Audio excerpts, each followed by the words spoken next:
မင်းရဲ့ပြဿနာကြီးကြီးပဲလို့ခဏခဏအရွယ်တိုက်ခံရတတ်လားစကားများပြဿနာတက်ကြတဲ့အခါမင်းပြဿနာကြီးကြီးပဲငါဘက်ကပဲမှားတာဆိုပြီးတော့ကိုယ်တပြန်အပြစ်ဖို့အရွယ်တိုက်ပြီးတော့နှုတ်ဆက်သွားတဲ့သူမျိုးတွေမြင်ဘူးကြမှာပါသူတို့ရဲ့လုပ်ရကြောင်းကိုကနာကျင်ရတဲ့အချောင်းရင်းလေးကိုသေချာရှင်းပြဖို့ကြိုးစားတဲ့အခါသူတို့ကပဲအပြစ်တွေကိုကိုယ့်အပေါ်ပုံချပြီးတော့ကိုယ်စကားမပြောတော့ပဲစိတ်ကောက်သွားတာမျိုးလေနောက်ဆုံးကျတော့ကိုကပဲအမြဲတမ်းတောင်းပန်ပြီးဆုံးသက်ရတာမျိုးပေါ့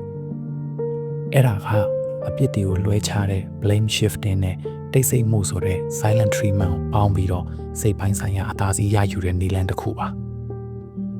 ခမည်းကတကယ်အဆင်မပြေလို့ဖွင့်ပြောသမျှကိုသူတို့ကကိုယ့်ဘက်မှာပဲအပြစ်တွေရှိနေသလိုခံစားရအောင်လုပ်ကြတာမျိုးပေါ့ဗျာတကယ်တော့ခမည်းရဲ့ခံစားချက်တွေတောင်းဆိုမှုတွေကမှားနေတာမဟုတ်ပါဘူးအဲ့ဒါတွေကိုလက်မခံဘဲနဲ့အပြစ်ပေးသလိုတံပြန်ခတ်နေတဲ့သူတွေကမတရားတာပါကိုပူလောင်စေတဲ့နေရာတွေကနေရုံထွက်နိုင်ပါစေဗျာအေးချမ်းကြပါစေခင်ဗျားတို့ရဲ့အမြင်လေးတွေအတွေ့အကြုံလေးတွေကိုလည်း comment ထဲမှာမျှဝေသွားလို့ရပါတယ်ကျေးဇူးတင်ပါတယ်